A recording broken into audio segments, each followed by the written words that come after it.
morning, everyone. This is the fourth class of our series, and we're very excited to have you with us. As always, I really want to thank our Elite, Premier, and Diamond partners. These partners partner with us throughout the entire year, and they're really part of the reason that we have the ability to do programs throughout the year. So our lead partners are Franciscan Health and Ivy Tech. Our premier partner is Horizon Bank, and our diamond partner is Sage Popovich. I think Barbara's going to go to the next screen to show our committee. And one moment, please. Okay, so our education and networking committee, we are looking for chairs for this committee. So if you're interested in being a chair, we'd like for you to get contact us. What does being a chair mean? It means you're in charge. We will, you're going to lead the meetings. We will help you with getting all the agenda and all the paperwork put together, but you'll lead the meetings. And I think both Mary and I don't know if Lisa is on, is rather painless. But it's a great way to get involved, and you want to communicate with your committee, but we'll help you throughout the way. So if you are interested in being a committee chair, hi Lisa, it is painless, isn't it? I got my chat on. Does everyone else have their chat on the side so you can see what people are saying? So sign up and be a chair.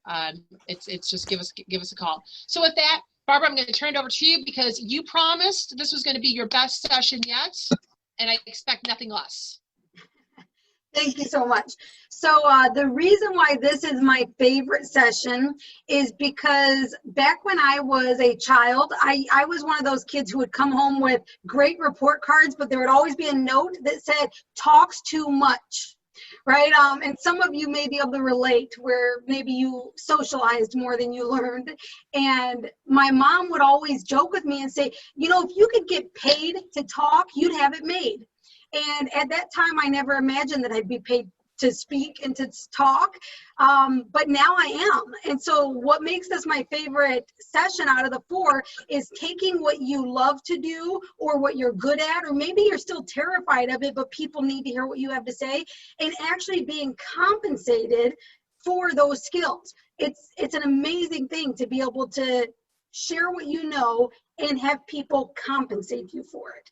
So I'm going to share with you a few of the different ways that that we can do that, and the ways that you can get started. And I'll even give you some quick, easy things to do, whether you've already been speaking or you've never spoken on stage before at all. I'm going to get you started today. So today's session is how to get paid to speak. So the first option, I'm going to go over, I skipped that one real fast. I'm going to go over all the speaking models. There are a few different models of ways that we can speak on stage. So the first one is called free to fee model. Now I want to let you know that the word free and the word fee are used a lot in the next 6 or 7 slides. So pay close attention to if there's an R in that word or not. So free to fee model means that you speak for free on somebody's stage or at somebody's event or in somebody's Zoom room, whatever it looks like. You've offered to speak for free, but the organizer said that for you speaking for free, that you may make a small offer to the group. So you come in for free, but you're able to make a small offer. Now, a small offer is generally $197 or less. It could be much, much less. It could be $9 if you want. So somewhere in that area of making a small offer. So you have the opportunity to make some sales, even if just relatively small, by you volunteering your time to speak. So that's the first model. This is typically the more popular model when people first get started.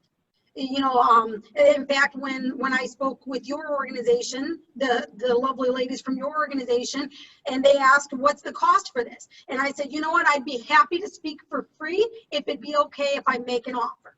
Right? And it's not a salesy offer by any means. You guys have heard me make a couple of small offers over the couple of weeks. They were by no means salesy. It was, hey, if you're interested, here's another way that you can get something from me, right? And so that is a really popular option in the speaking world. The next one is what we call free to free model, which means you speak for free and you can only make a free offer.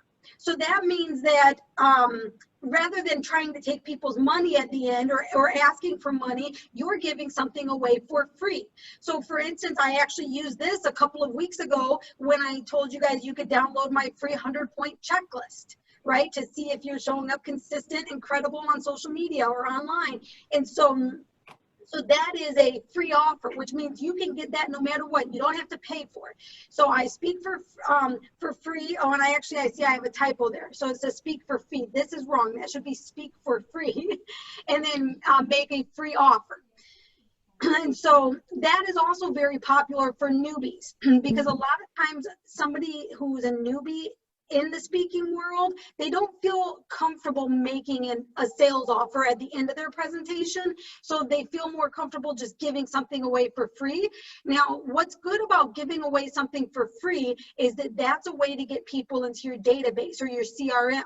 So for instance, if you were to download my PDF, I now have your email address, which means that I can still reach out to you in the future because I know that you're at least interested in something that I have to offer. Now, be careful with using people's email addresses because you definitely don't want to spam them, but you want to be able to get something from them in order for them to get your free offer. So if it's not money, it should be an email address or something that you can reach back out. The next model is the fee to fee model, which means that you are paid to speak and you can make any offer you want. So this is like if you see a Tony Robbins presentation, right? They paid him a lot of money to be on that stage and he could sell you anything that he wants, right? Because the organizer knows how valuable having Tony Robbins there is for their organization. So they pay him and then they say, make more money if you want. Sometimes he'll offer something for free. Sometimes he'll offer something for paid. He mixes it up sometimes even in one presentation. So that's that particular model. And then we have the fee to free model, which means that you are paid to speak and then you make a free offer. So this is similar to, I know that a lot of them seem like with that R in there, you've got to just notice if the R is in there or not. So this is being similar to, just like I said with Tony Robbins. So he sometimes does make free offers. There's lots of times when he says text free to 56879 or whatever the number is, right? And then you get this whatever he's giving away for free. And not just him, just anyone in the speaking world. Watch the people who you follow or watch on YouTube or on podcasts and just start paying attention to them and you'll probably be able to pick up on which model they're using. In the speaking world, you want to have a combination of all of these different models so that you can be both profitable and get exposure and also grow your database. So you want to have a combination of all of these. And then there is what is called the split fee model, which means you're invited to speak. I may pay you for it, or you may be doing it for free. You make an offer and you get paid. But as the organizer, I get a cut of that, which is called a commission. So maybe I hire you to speak and then you make an offer for $100 and maybe my cut is 10% or 20% of that. So every $100 ticket that you sell, I'm making 10 or 20 bucks depending on what my cut is. And that varies. A lot of times in this model, it ranges from anywhere from 10 to 50% for the organizer. And it depends on the speaker and also the organizer. If the speaker has more influence than the organizer, they're not going to have to pay as much of a commission, right? Like Tony Robbins isn't going to have to pay a 50% commission to speak on someone's stage. Likely, if they do take a commission from him, it's probably very small, like 5 or 10%, which if you know Tony Robbins' prices, that's still a nice amount of money for just having him there. And then the next option is on your own stage. So what's cool about this, And this is one of my favorite ways to do speaking, is you're speaking on your own stage. So many times it's your own audience who already know love and trust you, right? You may or may not have other speakers. I have events, some events it's just me, and some events that I host, I do bring in other speakers. And you may make an offer. It might be free or fee, either one that you choose. This is called selling from stage. If it's my event and I'm making an offer, I am selling from stage. And then as the organizer, if I do have other speakers, I can take a commission from what they sell if they sell something for a fee. So in my experience, this has been my most profitable way to make money as a speaker, is actually to host the event myself. Because as you become more influential, and it's really cool because your organization uses the word influential, so many of you women, I imagine, are already influential. But as you become more influential, people will actually pay you to be on your stage. And I know it sounds crazy, but like I've had events where people have paid me like $200 to be in front of my people who are already qualified buyers, who are already the target audience for this particular group of people who's coming to speak. I bring the audience, I do the marketing, I rent the room, I do everything. All the speaker has to do is show up, speak, and if they have something to sell, sell it. So they pay to be on my stage, then they come, and if they do sell something, then they also pay me a commission of it. Now, that also gives me an opportunity to speak from stage, because as from your own stage, you're typically the featured speaker, right? So you're typically the last speaker of the night, which means the last speaker of the night usually gets the best deals, because people in an event will typically, they'll come in with a budget, and sometimes they spend it early on, but sometimes they want to wait till the event is all the way over before they decide who to buy from. And so the last speaker of the event typically makes most of the sales, because by that time they may have forgotten which other person they might have wanted to buy from. So speaking on your own stage gives you leverage, which actually makes it more profitable for you in a lot of ways. All right, so before we go on to the next section, I'm going to open up for any questions on the speaking models. Does everyone understand that, or did I just confuse you? I think you were pretty clear myself. Does anyone have any questions in the chat box? Looks like you're good to go. Okay, perfect. Thank you. I was trying to be, as clear as I could, because that free and fee looking the same. But now that you guys understand the different ways that you can be on stage and get paid, or get leads or get exposure, those are the three things I focus on when you're deciding which model to use, right? Am I going to get exposure from this? Am I going to get leads from this? You know, that's with your free offer. Or am I going to get paid for this? Those are the three criteria. If I'm not going to get any of those three things, I don't know if I want to do that event, right? When I talked to Mary and Andrea and Sherry, and they told me that you guys, you know, would likely have about 50 people on these calls, I'm like, yeah, I want to do this for free. I want to get in front of 50 influential women. Yes, please, right? So so know what you're getting into before you decide which model to do. All right, so let's move forward. Next, you need to have a presentation template, and we'll go through this one by one. This is basically your speech, how to put your speech together. So the very first thing is grabbing their attention, right? In order for somebody, you guys may have noticed this on just you thinking this to yourself. Somebody walks out on stage. Us as human beings, we have already decided within 5 seconds what we think about that person who walks out on stage. So the best thing you could do as a speaker, when you first walk out on stage, grab their attention. Best way to do that is by telling a story. Make sure that your story is in relation to what you'll be talking about, though, because otherwise it's just confusing. So you walk out, you tell a story, grabs their attention. From that story, then you go into your points. It's best to have 3 main points. If you have too many, it sometimes can be overwhelming. If you have too few, then it can seem like you're not giving enough value. So 3 is kind of the sweet spot for most speaking presentations. So know what those 3 main points are. You can have sub points underneath, but make sure that you have 3 clear main points. And then what is your invitation? So what is it that they're going to receive by attending your presentation? A lot of times this can also serve as your title.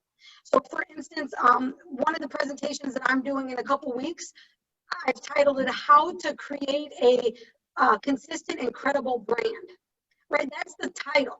The 3 points that they're going to be learning is creating consistency online, creating credibility online, and how to use consistency and credibility to make profits. Right, so those are the 3 main points of that particular talk. And then what is your call to action? So you need to tell them not only what their next step is, but how they should take that next step. So if you want them to text a certain number to get on your list, or to fill out a form, or to go to a website, or to book a call with you, whatever it is, you need to tell them what to do and exactly how to do it. And you need to make it as simple as possible. If you just give them a website to write down and then they're supposed to go to it when they get home, the chances are they're not going to ever go to it. Maybe 1 or 2 people out of 100, but most people won't. They'll forget, life gets in the way. You want to give them their next steps that they could take right that second. So you could have a QR code on a screen behind you that they could scan, or you could have a business card that has a QR code or something on it that all they have to do is scan that to get to wherever you're taking them.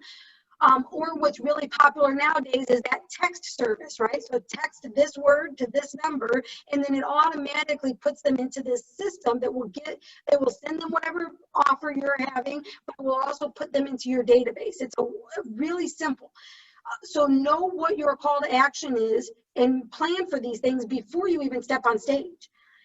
And then know how you will motivate them to take action now, because some people will wait, especially if there's 5 or 6 speakers. They might wait to see if the next speaker has what they want more than what you have. So you've got to motivate them to take action right now. So you could say for a limited time, or until this date, or today only, or the first 3 people to do this, or the first 5, or if you do this now, I'll also throw in this as an extra bonus, or anybody who does this today will get 50% off. Or you've got to have some kind of way to make them say, okay, I've got to buy this right now, because if I wait until tomorrow or next week, I might be too late, right? I might miss out. It's the fear of missing out. So make sure that you have this down. These are the main things you need to know at the very least for a speech or a presentation or whatever you want to call it. I use both terms because I actually did Toastmasters as well. So it's called speech there and presentation in the speaking world. But so know at least these things. There are a lot of other things that you could be worried about, like your visual aids, your nonverbal communication, where to stand on the stage, and all these different things. But all of that is not important unless you can get these things. So don't worry about those other things right now. Worry about these simple things, the basics. In fact, I actually just was asked to teach a speech class for high school students that starts next week. And I started thinking about, like, what is one thing that, like, I didn't learn in speech that would have helped when I was in high school, right? And so I'm taking it back to the basics for these kids, and I'm super excited about it. So start with the basics, and then you can build upon your skills as you grow. All right, any questions on that before we move to the next part? Andrea, any questions in the chat? Yeah, so Karen asked, she said she missed one of the models after fee to fee. One of your slides. I don't remember which order it was in, Karen, but this will be posted on YouTube by tomorrow, so you'll be able to rewatch it then, okay? Thank you. You're welcome. Is that it? Yes, it is. All right, perfect. Let's move on. All right, now you need to have a plan if you're going to do this right. So the first thing, remember last week we talked about your target market and your message. So this should already be done. You first need to know who you want to speak to and what you want to tell them.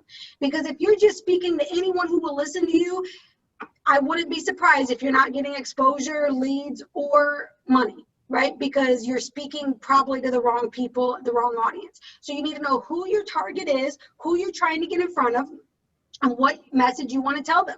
Again, when I was asked to speak to you guys, I got excited because one of my segments that I do in my business is I teach women entrepreneurs how to grow, right? So if I could get in front of 50 women entrepreneurs or professionals all at once, that's a win for me, right? The reason I said yes to teaching that speech class for high school students is because another one of my goals down the road in life, it's not here yet, but this could help me, is to help the youth become better leaders.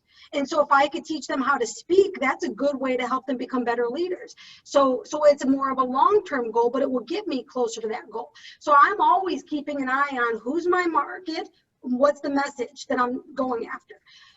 In everything I do, not just speaking gigs. Create your message in multiple time increments. You guys have heard me say before that in my mastermind group, actually we're in my mastermind group meeting today. I had to step out of it to do this for 1 hour, but we meet for like several hours, so I'm not missing very much. But we actually did this time where we were like, okay, let's get our message, our template, right, down to these different increments: 30 seconds, 5 minutes, 15 minutes, 60 minutes. Those are sweet spots, because technically, if somebody says, Barbara, you have 45 minutes to present, well, all I got to do then is take my 60-minute presentation and cut a few things out of it, and then leave those for people to reach out to me, right? The parts where I was going to use those, I could say, oh, I don't have time for this, but if you'd like more info, give me a call, right? It gives them a reason to reach back out to me. If it were a 20-minute presentation, I could take that 15-minute presentation and I could just add one more story to it, and it will make it 20 minutes. Or I can open it up for Q&A, right? And then, of course, your 30 seconds, you could always stretch into 1 minute if needed, by just adding a little bit more personalized stuff to it. So you can always revise these on the spot if you've got them already kind of memorized in these time increments. Practice your message many, many, many times in front of many, many people. So first start in front of the mirror, and then practice in front of others, and ask them for feedback, and tell them that you want honest, open feedback that will help you to improve. Because a lot of times when you ask for feedback, people think that you just want to hear that you're good. But like when I was in Toastmasters, I went months in Toastmasters of people just telling me how great I was, and like nobody was giving me usable feedback. I knew there was things I could improve on, but everyone's like, oh, you're so great, and they just talked about how great I was. And then finally I actually did a speech about how to evaluate someone, because I was like, listen guys, I know that I'm good. I want to be I was like, I know that I'm good, but I want to be fantastic, right? So tell me what I can do to make you enjoy my speech more. And people were so like taken back by it. And the funny thing is, in Toastmasters, we're supposed to give evaluations, and we just weren't giving them right in my club. And after that speech that I gave, our evaluations became like the best evaluations in the area. Because I was like, listen guys, quit telling me I'm great. Tell me what I suck at. And I did get really good feedback that you guys be careful what you ask for. Once I asked for that, people were like, you pace too much. You do this, you do that. And I was like, ouch. But I asked for it, and it helped me to be a better speaker. So be careful what you ask for, be ready for what you ask for, but use that to improve. Don't get stuck in, oh, he thinks this or she thinks that, or use it to improve. And then the next part down here is to start booking gigs. Okay, like once you've got this, you've got your presentation template down, you've got your market, you've got your message in these different formats, you've practiced it a few times, you need to start booking gigs. Don't wait for them to come to you. It just doesn't happen that way, not until you've had some experience. Nowadays, I get people who call me and just invite me to be a speaker. But in the early days, I had to actively reach out to people, lots of people, to be able to get in front of others. Like I had to almost beg when I first started out, and like by offering free things and stuff like that. But then I built the reputation that people really enjoyed what I offered. People learned a lot from me, so they would start telling others. They'd book me at other organizations. In fact, one of my best speeches came from something that I did for free. So I spoke at an event absolutely free, and I gave a free offer. And at that time, I did not even have a CRM set up, so I didn't even have anything to collect. I was just giving out free stuff and not collecting email addresses. This was way early on. And there was somebody in the audience. She was actually a leader of a women's organization as well. And she came up to me afterwards and asked me if I would be interested in speaking in Florida. And I was like, what? And so my first thing that was running through my mind is, how would I get to Florida? I don't have money to get to Florida, right? Like, this was like 7 or 8 years ago. And she said, we're going to pay for you to come. We're going to pay for your hotel. You just need to pay for your food. And I was like, yes. And so I get there, and you guys, I expected this was going to be like a normal hotel, right? Like a Holiday Inn or something, like what I would book if I paid for it myself. No, guys, this was a 5-star resort. Like every day they came and gave me new toiletries, and even like bath salts and everything. It was amazing. They paid for that for me, and they paid me $1,000 to be there, and they paid for my trip. At the time, I was like, I am not this good a speaker. Who do they think I am? And I only had to give a 45-minute talk. The event itself was a 5-day event. My talk was only 45 minutes, and they did all of that. And I did not believe in myself at the time, but they believed in me. And from that, I booked even more gigs. And it's just so once you get started, and that's the hardest part, you guys, is getting started. Your first couple gigs, it's going to be stressful. You're going to be like, oh, nobody wants to hear me speak. Nobody wants to bring me on stage. But then it gets to the point where it's like, why are they even paying me this? Why do they think I'm worth this much money? In fact, that's what made me raise my rates, because like people started paying me more, and I was like, okay, well, I guess I'm worth a little bit more. So your next step then is to start booking gigs. Let's talk about how to book gigs next. But before I teach you how to book them, I want to make sure nobody has a question on your speaker plan.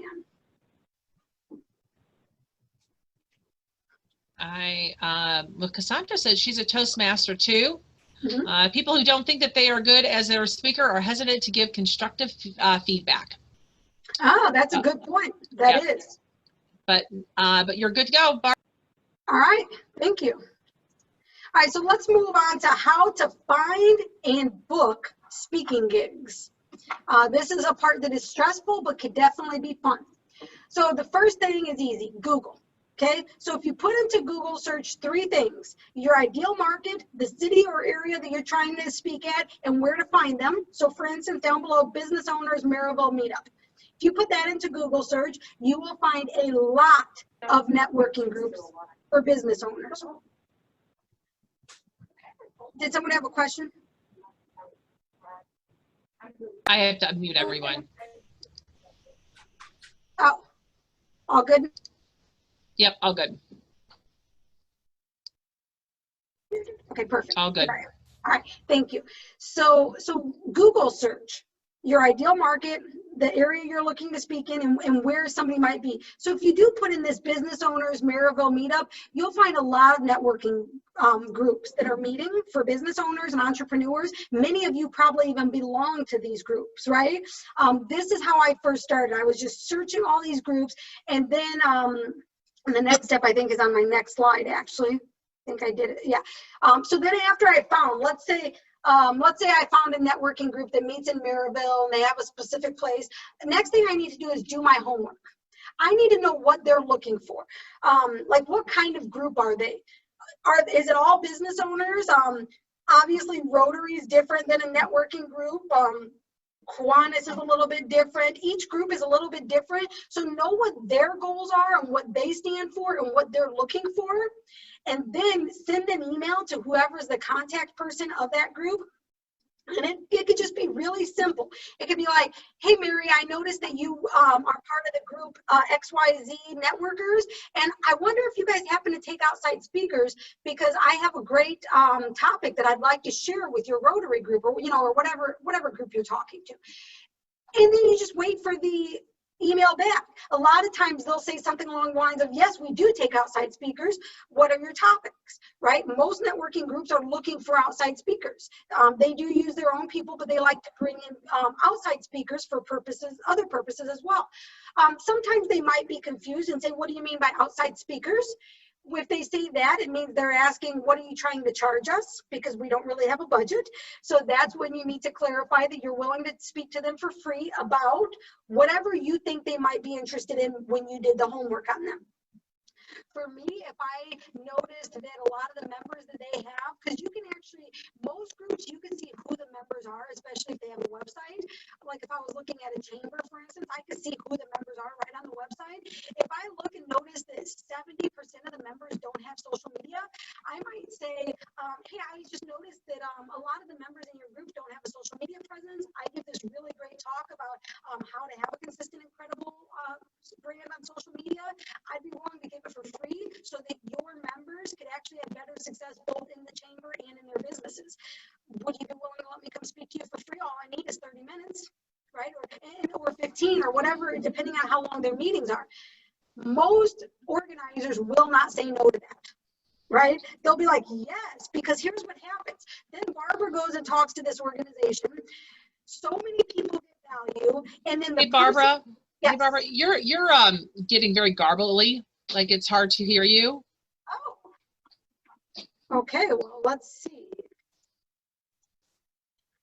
Is this any better or no?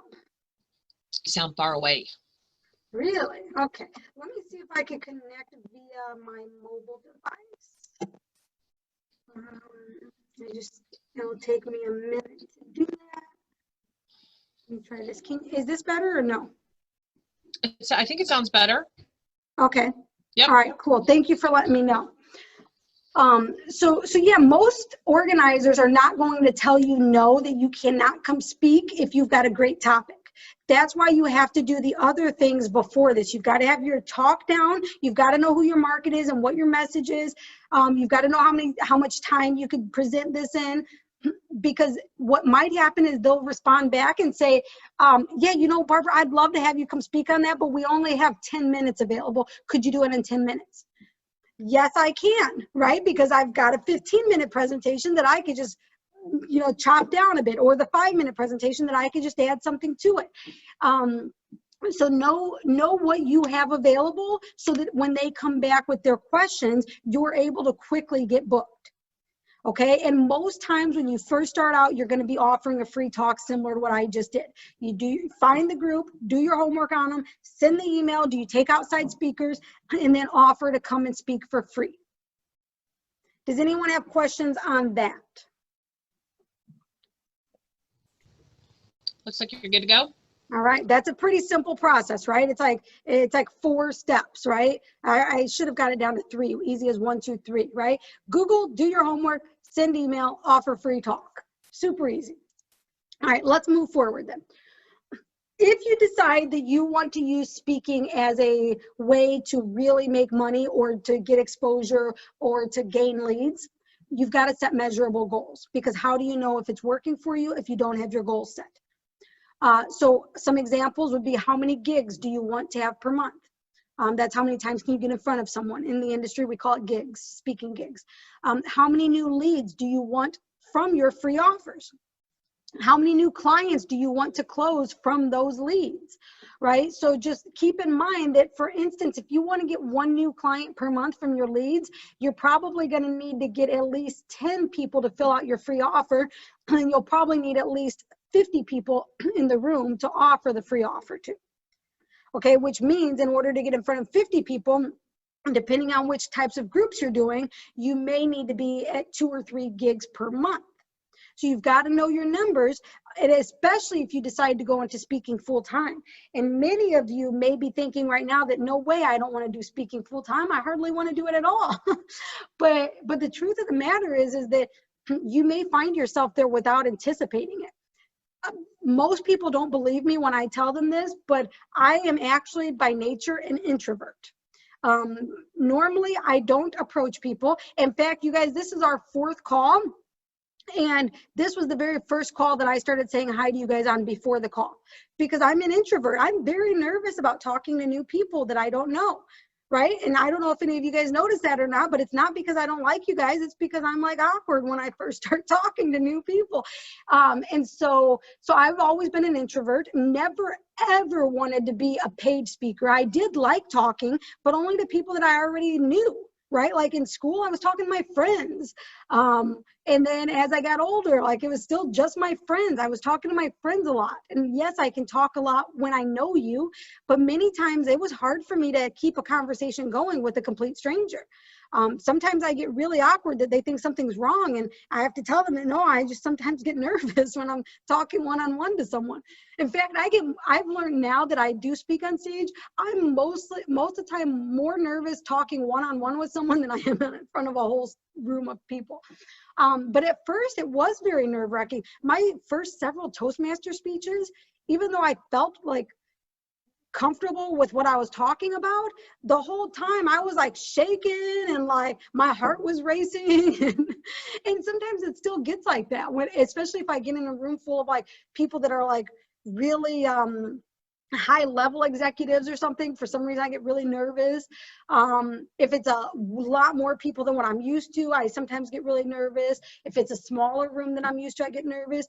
And so the thing is that I never expected to be a professional speaker, if you will. And while that's not necessarily what I do the most right now, that is what I would like to do the most right now. I would like to be a speaker full time. And if you would have asked me that 5 years ago or even 1 year ago, I'd have been like, no way. So those of you who might be thinking that right now, that's okay, because I thought that at one point too, and you know, look at me now. So just know what your goals are. They don't have to be big. You could even do maybe 1 gig a month or 1 gig every 2 months if you want. Whatever makes sense for what your goals are, but just try to make sure that you keep track of your numbers so that you know what's working and what's not working. So when I do a speaking gig, a lot of times I like to be able to have an offer of some sort, whether free or fee. And I have an assistant who will, like, you know, I tell her how many people were at the event and she puts it in my spreadsheet. And then however many people sign up for the free offer in the next like 7 days goes into there, as we're assuming it's from that speaking gig. And then any new clients that come from those offers gets counted towards that speaking gig. So then I could look back and say, you know what, I spoke to this organization for free, but I made $4,000 out of these people who bought. Right? So it really does benefit you to speak for free and to give free offers. You just got to know when to do it and how to do it. Any questions on the goals? We do have one comment from Stephanie that she feels nervous asking for funds. She does mostly nonprofit work, and a lot of the travel, hotel, conference is not paid. She needs advice on how to best approach this without seeming money hungry. Okay, Stephanie, if you don't mind, unmute yourself. I have a few questions to clarify. So when you are speaking for is this for your nonprofit that you typically speak for? It's basically, I'm asked to go to other areas. For example, I went to a conference down in Indianapolis that was for AWAN, which is the Nursing Association, and I spoke with the Preeclampsia Foundation CEO about my story and, you know, why things need to change with healthcare and, you know, things like that. You know, it's only a couple hours away, but I still had to pay for hotel and travel. So it's like that. So it's basically like donating your time, which, you know, of course I love to do, but it adds up if we keep doing that. So I don't know how to go about doing that in the future without sounding money hungry, you know, or even just getting the hotel covered, even something just cheap, like you said, inexpensive, just getting that covered and getting like maybe gas reimbursement, you know, just to even it out. Yeah, so what I would recommend doing in that instance would be to be honest, right? So you might say, hey, Jane Doe, I appreciate the offer for this speaking opportunity. I'm excited to do it. My answer is yes. I do typically ask if the organization that I'm speaking for is able to pay for a hotel if it's out of town. Hotel is probably the better one to ask for rather than gas reimbursement. Most of the time, if you ask, they'll say yes. Now, there will be times when they might say, you know, that's not in the budget. And then you might just say, well, would you mind then donating to this other organization or something like that, to where you at least get them to, even if it's not directly to you paid, you're helping to meet goals for your passion, right? Whatever organizations you might want to help benefit, maybe ask them to donate to. That sounds good. Thank you so much. Because it's one of those things where with the work that we do, I never say no because it's helping people, it's helping save lives. So, thank you so much. You're welcome. And you might even say, I had one client who didn't feel comfortable, not for speaking, but for her services. She didn't feel comfortable charging because she thought it was a gift from God and she didn't want to charge for it. But I told her that, like, you've got this gift and you should be getting paid for it. So the way that I got her comfortable to get paid for it was that she would say, I don't charge for this. I just, but if you'd like to pay me, this is typically what people usually pay. Right. So you might say, I typically, I'm happy to do it for free since it's a non-for-profit. But if you guys are willing to pay, my hourly rate is this amount or something like that. Thank you so much. You're welcome. So Barbara, what are some examples of things that you offer, both the fee ones and the free ones? Me personally? Yes. Okay, so for, let's use the example of the presentation I'm doing in a couple weeks, the how to build a consistent and credible brand.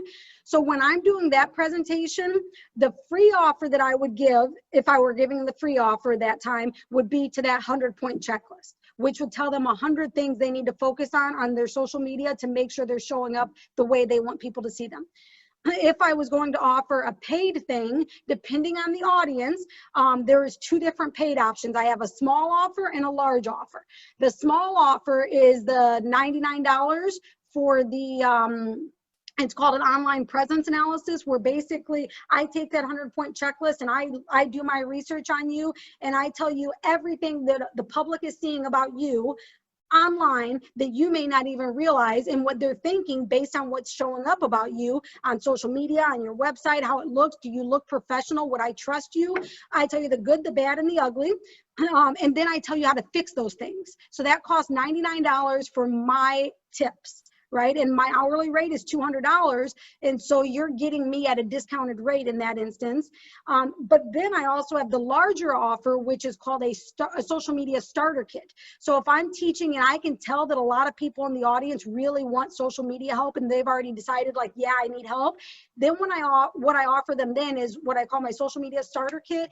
And what that is 3 months of done for you social media, templates that we create for you, free training for 3 months, kind of the whole 9 yards of all the social media stuff that we do for 3 months at the price of like 1 month. And there's no contract. You just do it for 3 months. If you like us and you want to continue on, you pay our regular rate. But if you don't want to continue on for whatever reason, there's no obligation. So, and that price is $799 for the 3-month package.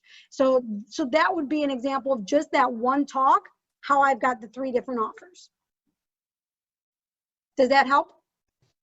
I think that's really good. Thank you. You are welcome.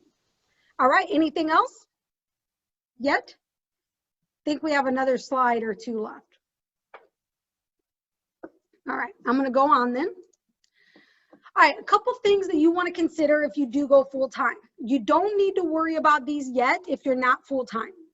But if you become a full-time speaker, you want to have a website, right, that is specific to your speaking.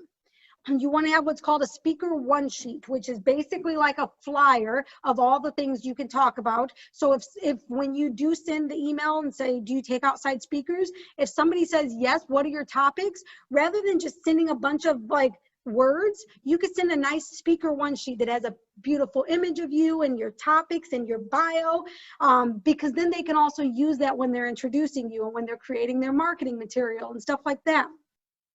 A media kit, in case you ever go real big time, right? So a media kit is where you'll have your headshot in there, your bio in there, your talking points, anything that somebody might need to use to market you is all in one nice, easy place. Whether that's a page on your website, whether that's a folder in your Google Drive, whatever that is, you have some kind of media kit.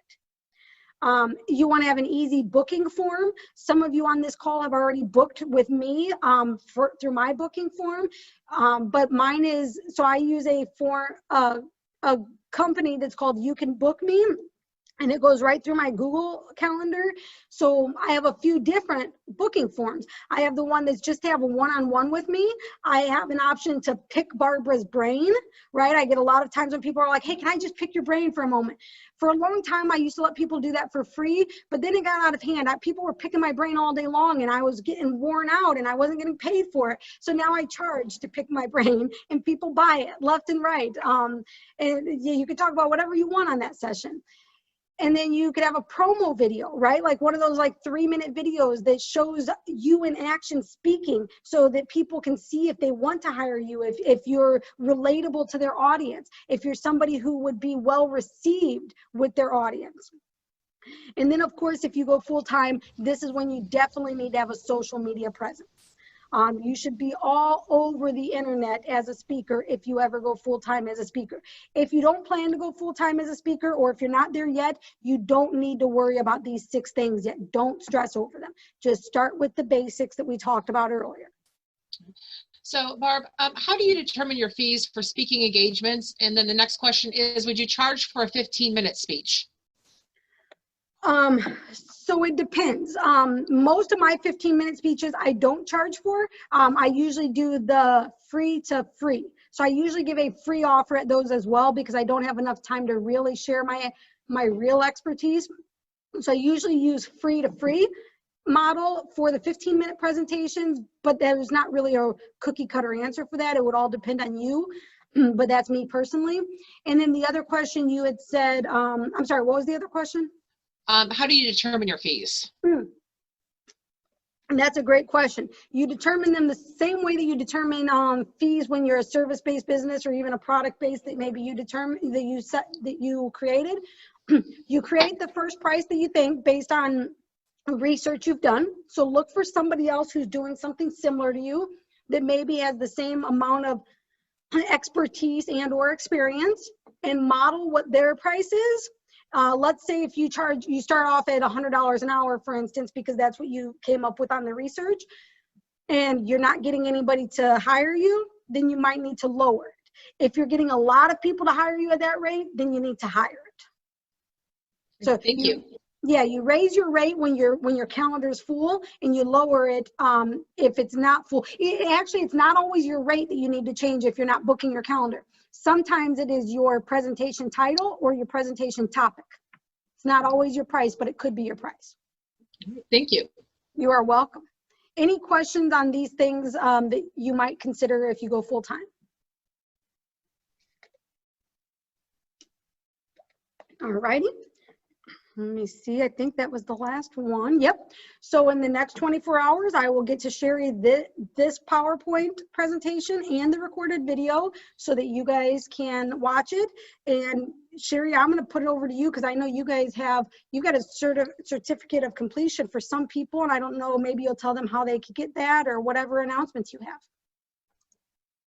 Oh, and I just want to say one last thing. I'm sorry. Since this is our last time together, please take my contact information. It's on the screen. Even if you wait 10 years to use it, write it down now. Connect with me on social media. Please feel free to reach out to me. So Cassandra, you should be getting an email of the link. We'll make certain that you're on our email. Did you get the agenda for that was sent out yesterday or on Monday? Okay, so Cassandra, type in your email address for me, and I'll make certain that you're on that list, okay? And then you'll be able to see all the other ones as well.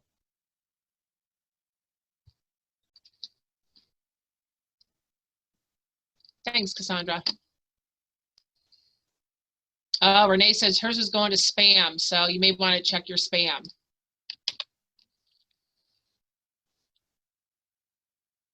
Okay, so Sherry, Barb said you're wrapping this up today. I'm sorry, Andrea, what was it?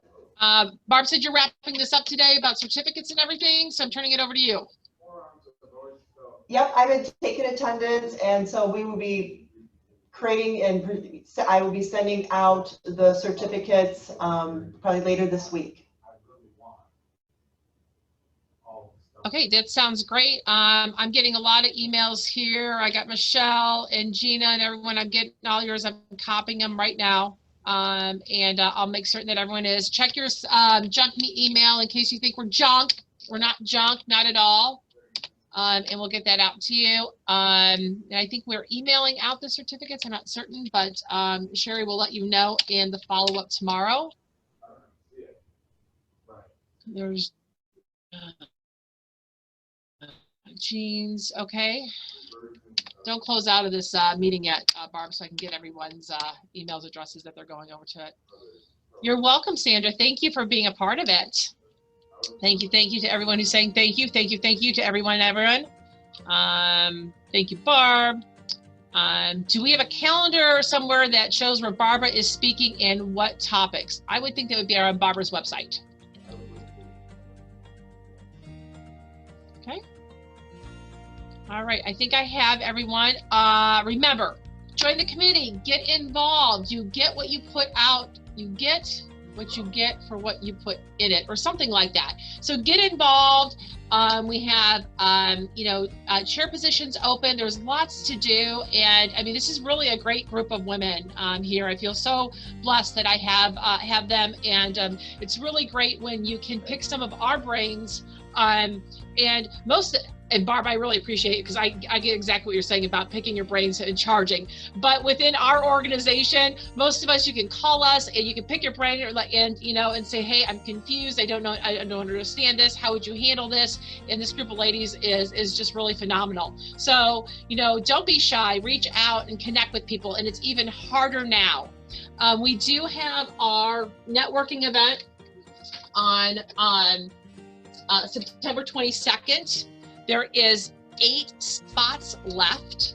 It's a free event for all NEWA members. It's going to be at Anderson Winery. All social distancing in place. But if you want to sign up, go to our website and sign up today because it will be sold out. So we're only taking 50 spots. So we can make sure that we adhere to social distancing, etc. So that's a great way to meet people. And then we'll be looking at doing a virtual event as well. We'll have a couple of our webinars coming up, and we're working on those as well, some more educational webinars. So everyone, thank you very much. Barbara, you have anything else? Okay. Bye, everybody. Bye.